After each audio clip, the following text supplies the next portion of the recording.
Olá, meus amigos, minhas amigas, companheiros e companheiras aqui do canal Sem Censura.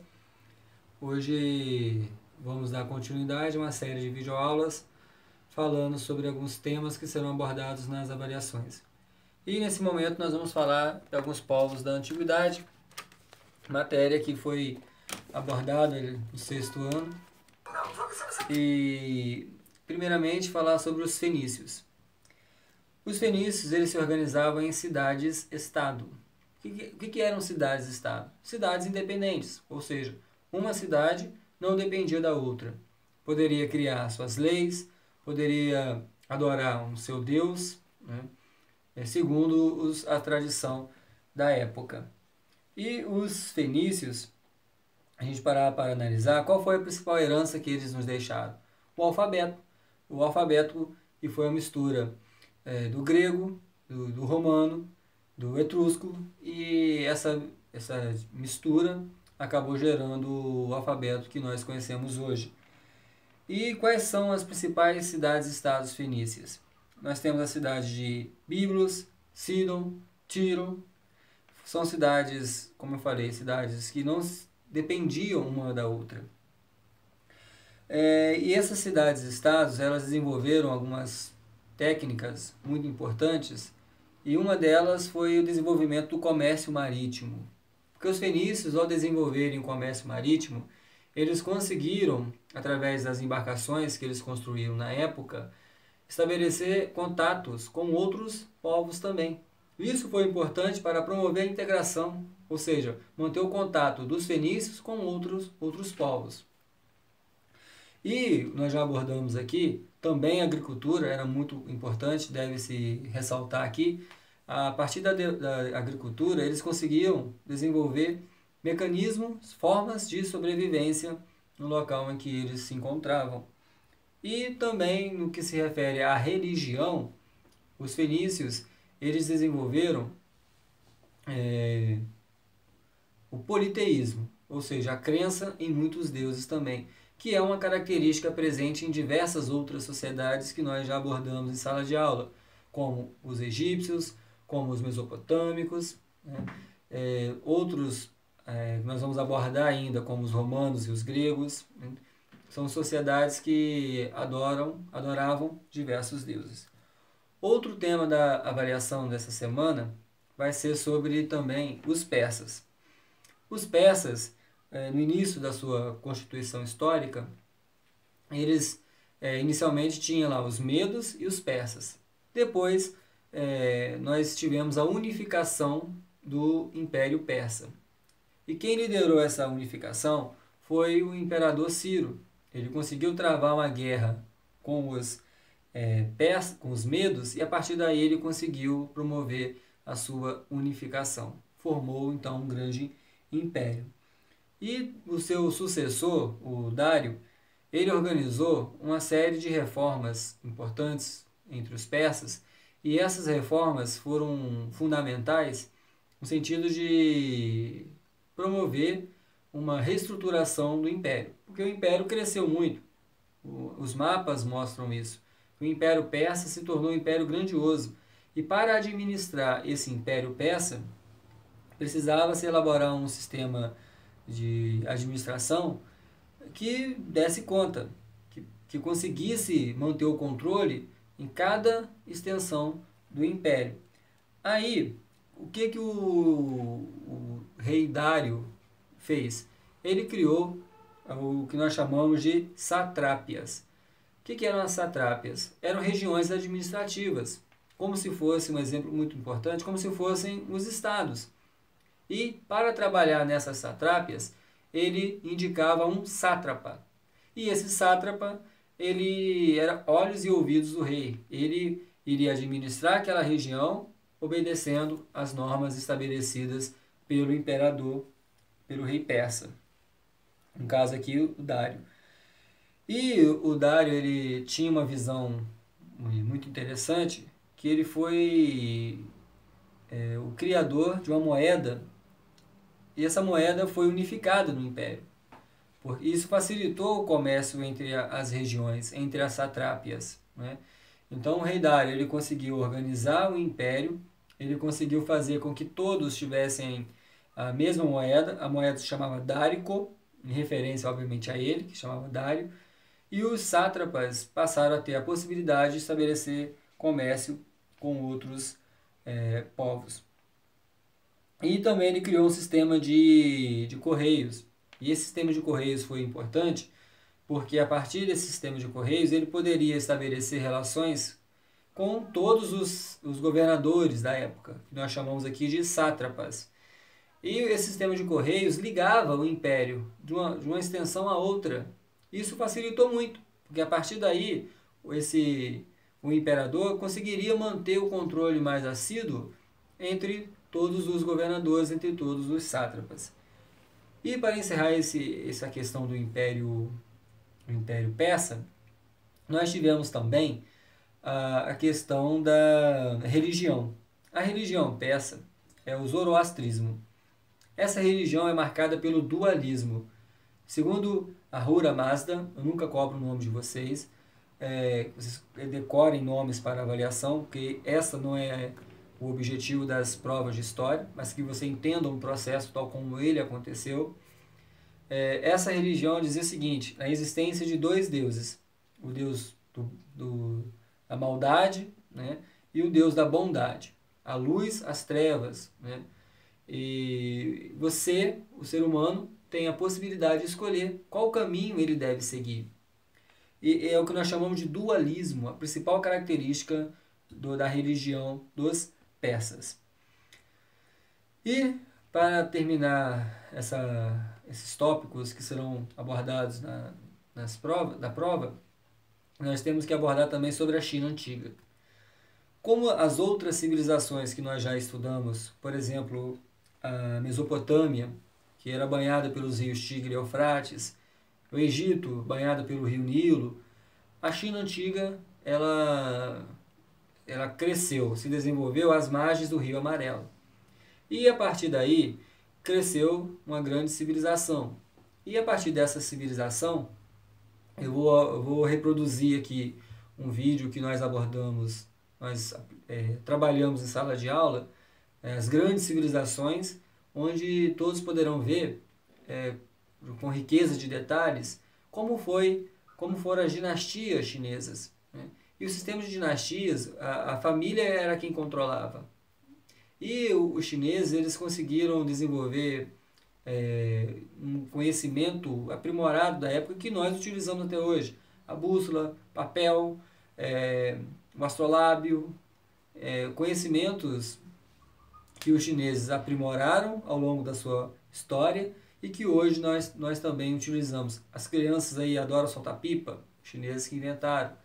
Então a China ela é uma rica civilização com a cultura milenar e eles criaram também, abordar uma questão importante, eles construíram a muralha chinesa, milhares de quilômetros de muralha, onde o objetivo era fazer com que o seu império fosse protegido das invasões estrangeiras, né? Então eles conseguiram construir uma muralha enorme que hoje é um dos pontos turísticos mais visitados no mundo e a finalidade era promover a proteção do império. E os chineses desenvolveram também a produção de seda, uma técnica que acabou fazendo com que eles estabelecessem a chamada Rota da Seda. Eles vendiam, comercializavam a seda em diversos locais da Ásia, da região onde eles se encontravam. Eu vou reproduzir aqui agora no Sem Censura o vídeo que nós trabalhamos em sala de aula, que vai abordar com riqueza de detalhes sobre o Império Chinês. Contudo, os tópicos que serão cobrados na nossa avaliação dessa semana são esses que nós abordamos aqui agora. Vou deixar aqui a descrição do meu blog. Lá vocês poderão encontrar os textos que nós elaboramos voltados para a matéria. E qualquer dúvida, qualquer sugestão, estamos sempre à disposição. Um grande abraço, estudem bastante.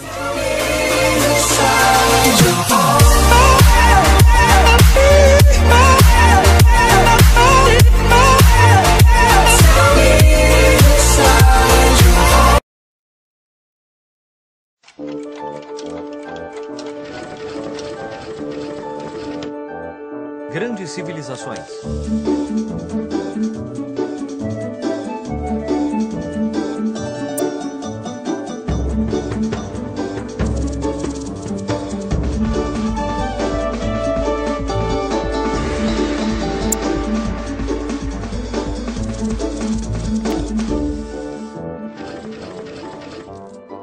A China Antiga, primeira parte. A China é enorme. Basta olhar no mapa para se dar conta da imensa extensão territorial que ocupa. Nossa, é como se fosse a metade de um continente. É verdade, é enorme. É tão grande que existem diferentes climas e paisagens que atravessam o território chinês. A China é um mundo em si mesma, com florestas fechadas, desertos vastos, montanhas insuperáveis, pradarias férteis, pântanos densos e planícies congeladas. Há muito tempo, os chineses observaram que o mundo era composto por coisas muito diferentes e que cada uma tinha seu oposto. Então foram descobrindo que a natureza tinha um equilíbrio, uma harmonia entre forças diferentes e opostas. Assim, se em algum lado fazia frio, era porque do outro lado estava fazendo calor. Se existia terra, era porque também existia ar. Se o sol brilhava durante o dia, era a lua que reinava à noite. E se havia homens, então deviam existir mulheres.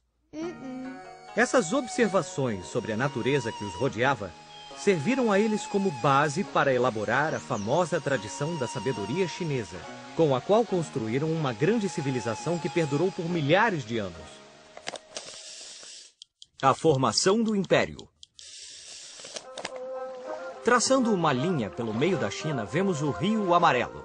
Foi aí que começaram a se desenvolver os primeiros povos que antecederam esta grande civilização. Sabem quando? 5.000 anos antes de Cristo. Nossa, faz 7.000 anos! Esses povos cresceram e se desenvolveram, mas por volta de 1500 a.C. foram dominados por terríveis governantes chamados Shang. Como todos eram descendentes da mesma família, receberam o título de dinastia. A dinastia Shang durou mais de 700 anos. Depois, a dinastia Shang foi substituída pela dinastia Zhou.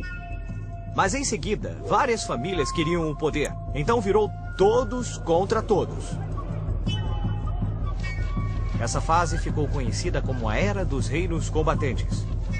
E durou até o ano 221 a.C., quando uma nova dinastia de governantes guerreiros, a dinastia Qin, conseguiu unificar o país e estabeleceu o império que deu nome à China. Qin Shi Huang proclamou-se imperador, o primeiro de toda a história da China. Ele era considerado filho do céu, ninguém podia discutir nada com ele e seu poder era considerado mágico. Eu discordo! O senhor dos homens não podia brincar, não cantava nem ria. Devia manter-se sempre de pé e seus movimentos eram lentos demais. Qin Shi Huang foi o organizador do império. Ele construiu um sistema de estradas e canais para facilitar o comércio, e então todos começaram a usar o mesmo dinheiro, o mesmo calendário e até a mesma escrita. E ele impôs um sistema de leis. Mas havia pessoas que não gostavam de Qin Shi Huang. Então, o povo começou a tomar cada vez mais nojo dele, e representando todo o povo, 460 sábios se opuseram às medidas criadas pelo imperador. Qin Shi Huang não hesitou e mandou matá-los. Todos os livros dos sábios da China foram queimados em grandes fogueiras. Se tem uma coisa que a história nos ensina, é não ter raiva de alguém que tem poder ilimitado. A Grande Muralha. Qin Shi Huang tinha outra preocupação além de derrotar os revolucionários. O império era frequentemente atacado por bárbaros vindos do norte. Qin Shi Huang queria mantê-los afastados. Mas como? O plano dele era simples. Ele decidiu construir um grande muro para que nenhum exército inimigo pudesse atravessar as fronteiras do império. Essa seria uma das maiores construções da história da humanidade. A construção da muralha foi iniciada durante o reinado de Qin Shi Huang, mas ela continuou por várias etapas, e este processo durou mais de 2000 anos. No final, o muro tinha mais de 9 metros de altura e chegou a medir 7.300 quilômetros, o equivalente à extensão de toda a América do Sul. A muralha acompanha vales, montanhas e desertos e une mais de 25 mil torres de vigilância. Construir essa muralha exigiu um esforço sobre-humano. Para isso, o imperador reuniu milhares de homens que trabalharam como escravos, seguindo uma disciplina militar. Muitos deles morreram de exaustão e seus corpos eram enterrados dentro dos muros em construção. Então não era apenas a maior muralha do mundo, mas o maior cemitério do mundo. A muralha não só serviu de defesa, mas também ajudou a unificar o império, já que por cima dela havia uma rota através da qual era possível viajar de uma ponta à outra do território. Assim, muitas caravanas de comerciantes podiam transitar e vender suas mercadorias sem medo de serem surpreendidas por bandidos ou ladrões. Transitar por esse caminho agora é tranquilo. Mas vamos voltar a Qin Shi Huang. Quando o imperador chegou ao fim de seus dias, ele decidiu que sua morte tinha que ser tão importante quanto sua vida. Os chineses acreditam que você pode levar objetos consigo para o outro lado da vida. E Qin Shi Huang não ia levar pouca coisa. Ele mandou construir uma tumba na qual colocou um exército de 8.000 estátuas de guerreiros de terracota. Mas não eram cópias de um mesmo molde. Cada estátua era uma cópia exata de pessoas que haviam acompanhado o imperador quando ele estava vivo. Porém, se alguém ousasse entrar na tumba para perturbar o sono do imperador, arcos disparavam flechas automaticamente. O Mestre Kong. Em 551 a.C., enquanto a China estava em plena era dos reinos combatentes, nasceu um homem muito especial. Com o passar dos anos, tornou-se um grande sábio que, com seus ensinamentos, criou uma doutrina que caracteriza a cultura chinesa ainda hoje, 1.500 anos depois. Esse homem, Confúcio, nasceu numa família pobre. No entanto, isso não o impediu de estudar e trabalhar muito, até se tornar ministro de um dos reis que lutava pelo poder. Mas um dia, cansado de tanta violência, traição e mentira, Confúcio abandonou o cargo de ministro e se dedicou a caminhar entre um reino e outro com o objetivo de compartilhar sua sabedoria. Os livros de Confúcio pregam 8 virtudes básicas: o respeito pelos outros, a tolerância, o perdão, fidelidade, a devoção, confiança, o dever e o culto aos antepassados. Essas são as 8 virtudes que o homem deve seguir para ser bom e honesto. A popularidade de seus ensinamentos cresceu, mas somente 350 anos depois, a sabedoria de Confúcio se tornou popular em toda a China. Isso aconteceu durante a dinastia Han. Nessa época, Confúcio havia se transformado em uma figura lendária. Seus seguidores o chamavam de Mestre Kong, e seus ensinamentos serviam de guia espiritual e eram praticados como uma religião. Essa doutrina era conhecida como confucionismo, mas ela não era a única religião na China antiga. Também existiam o taoísmo e o budismo. Cada pessoa tinha o direito de escolher e praticar livremente sua religião. As 3 eram fundamentadas na busca de uma harmonia interior, que está em relação direta com a harmonia da natureza. Vamos usar nossa bússola do tempo para ver o que estava acontecendo nos outros lugares do mundo nessa mesma época. Enquanto Qin Shi Huang se proclamava primeiro imperador da China, o que estava acontecendo em Roma, por exemplo? Lembrem-se de que era o ano 221 a.C. e Roma ainda não era um império. E mais, nem sequer controlava a Itália inteira. Em 221 a.C., Roma era uma república e era governada por um grupo de pessoas cultas chamadas senadores. 20 anos mais tarde, em 201 a.C., depois de conquistar a poderosa cidade de Cartago, Roma continuava a estender seu território.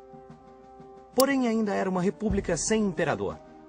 Vários anos mais tarde, em 51 a.C., um grande general chamado Júlio César conseguiu conquistar terras gaulesas estratégicas e deu origem à formação do Grande Império Romano. No ano 27 d.C., seu filho adotivo, Otávio, sagrou-se Augusto, o primeiro imperador romano. Ah, igual ao Qin Shi Huang na China? É, só que quase 200 anos mais tarde, Venha, vamos ver o que vai acontecer na segunda parte do episódio sobre essa apaixonante civilização. Os chineses foram muito engenhosos e inventaram muitas coisas, como a pólvora, pipas, imprensa, porcelana, mas talvez a descoberta que mais surpreendeu o mundo foi feita pelo bicho da seda. Ninguém sabe como, mas há mais de 5.000 anos, os chineses descobriram que cada um de nós, antes de virarmos borboletas, fazia um casulo, enrolando um único e finíssimo fio.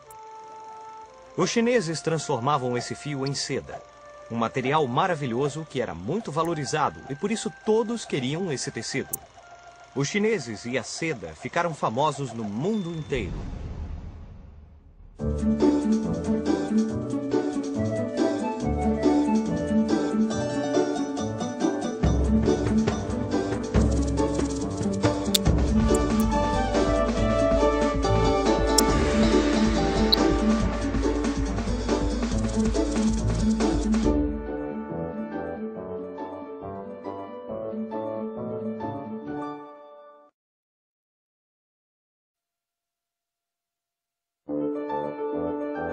No último episódio de Grandes Civilizações...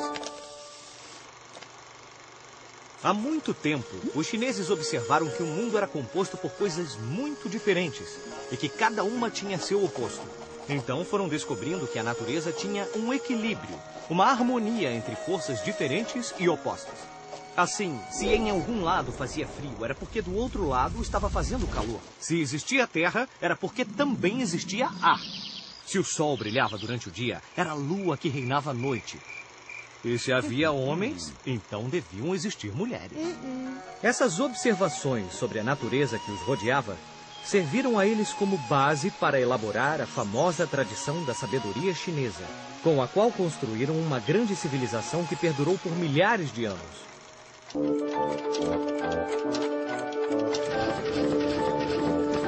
Grandes Civilizações.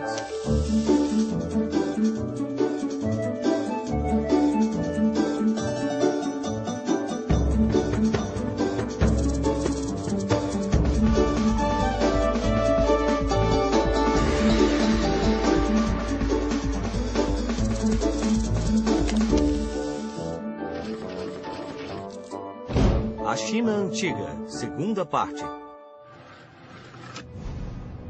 Na China Antiga, as pessoas acreditavam que o universo era um produto do equilíbrio entre forças opostas. E isso também era válido para as pessoas. Qualquer dor ou mal-estar era reflexo de um desequilíbrio de forças do corpo que estariam em desarmonia com o universo. A medicina tradicional chinesa é a ciência que busca recolocar o homem nesse estado de equilíbrio e harmonia com a natureza. Por exemplo, a cabeça é como o céu. E os pés são como a terra. Os braços e as pernas são as 4 estações. A respiração é o vento e o sangue a chuva. Para estar sadio, todas as forças deviam coexistir em harmonia. Para isso, os médicos recorriam frequentemente a extratos de ervas, frutas, grãos e minerais. Muitas vezes, os chineses recorriam à acupuntura. Eles acreditavam que, enfiando essas agulhas finas na pele, estimulariam a energia no corpo a fluir corretamente, contribuindo assim para restabelecer a harmonia natural do paciente. A harmonia com a natureza era muito importante para a cultura chinesa. E isso podia ser observado através da projeção de belos jardins. Projetar jardins era uma arte, como uma pintura onde os jardineiros tinham de combinar plantas, flores, água e animais para construir um local de perfeita paz, tranquilidade e harmonia. A escrita chinesa. A, B, C, D, E. Cada letra de nosso alfabeto corresponde a um som. A combinação de sons determina uma palavra. Por exemplo, se eu digo pássaro, você sabe que eu estou falando disso. Mas na China, em vez de escrever a palavra com letras, eles tentaram capturar a essência da coisa em si. Para que escrever a palavra pássaro, se é possível desenhar um pássaro traçando algumas linhas? Esse tipo de escrita chama-se pictograma. Os pictogramas não representam sons, mas sim o próprio objeto. Por exemplo, isso seria uma árvore. Isso, o sol. Isso aqui, a lua. E isso, um cavalo. Os pictogramas foram utilizados na China pela primeira vez por volta de 1500 a.C. Com o passar dos séculos, os pictogramas foram evoluindo, e apesar de não se parecerem tanto com os objetos que representavam, ainda davam uma ideia do objeto. Por exemplo, o símbolo de árvore desenhado várias vezes significava floresta. É por isso que agora eram chamados de ideogramas. Hoje, a escrita chinesa tem mais de 20.000 ideogramas. 20.000? Quantas palavras os chineses têm que aprender? Mas a escrita chinesa não servia apenas para a comunicação. Era também uma arte. A arte de escrever se chama caligrafia. E a caligrafia chinesa era tão apreciada quanto as pinturas. Os calígrafos famosos e talentosos tentavam capturar a essência e a beleza das coisas ao pintar os ideogramas em papel de arroz. As invenções. Acho que estamos perdidos. O Polo Norte é naquela direção. Não, o Polo Norte já passou há muito tempo. É para o outro lado. Se os chineses não tivessem inventado a bússola, isso teria acontecido muitas vezes. A primeira referência a um buscador de direções está em um livro chinês datado de 1040. Nele está descrita uma agulha imantada presa a um pedaço de bambu que flutuava num recipiente com água. É que os metais que adquirem as propriedades dos ímãs sempre apontam para o norte. Os chineses também inventaram o papel e uma maneira rápida de colocar informações sobre ele. Inventaram um sistema de carimbos e tintas, ou seja, a primeira forma de impressão. Os chineses foram muito engenhosos e inventaram muitas coisas, como pipas, porcelana e a primeira calculadora, chamada ábaco. E eles também inventaram a pólvora. Essa substância composta por uma mistura de sais, enxofre e carvão vegetal foi utilizada a princípio para fabricar belíssimos fogos de artifício. Eles não eram só bonitos, mas os chineses achavam que assim espantariam os maus espíritos da noite. Mas talvez a descoberta que mais surpreendeu o mundo foi feita pelo bicho da seda. Ninguém sabe como, mas há mais de 5.000 anos, os chineses descobriram que cada um de nós, antes de virarmos borboletas, fazia um casulo enrolando um único e finíssimo fio, que media 1 quilômetro e pesava menos de 1 grama. Muito obrigado, senhor bicho da seda. Esse era o fio de seda. As mulheres chinesas o desenrolavam pacientemente e com ele fabricavam um leve tecido, suave e delicado. As roupas feitas com seda eram tão especiais que a elas se atribuía um valor mágico. Durante séculos, os chineses mantiveram em segredo o processo de fabricação desse tecido. Isso significa que se alguém quisesse comprar seda, tinha que ir até a China.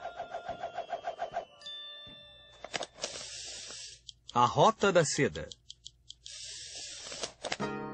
No ano 138 a.C., o imperador Wu, da dinastia Han, enviou um embaixador ao encontro dos povos do Ocidente. O embaixador foi escoltado e acompanhado de uma centena de comerciantes chineses. Foi uma viagem muito longa.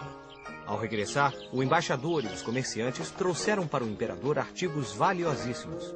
Os produtos ocidentais despertaram o desejo dos chineses em negociar com povos de toda a Ásia Central e da Europa.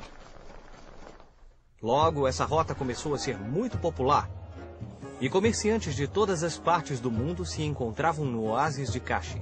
Comerciantes e artesãos de diferentes culturas e países reuniam-se para trocar bens. O oásis se tornou um mercado internacional. Os romanos ficaram tão impressionados com a seda que a compravam a preço de ouro.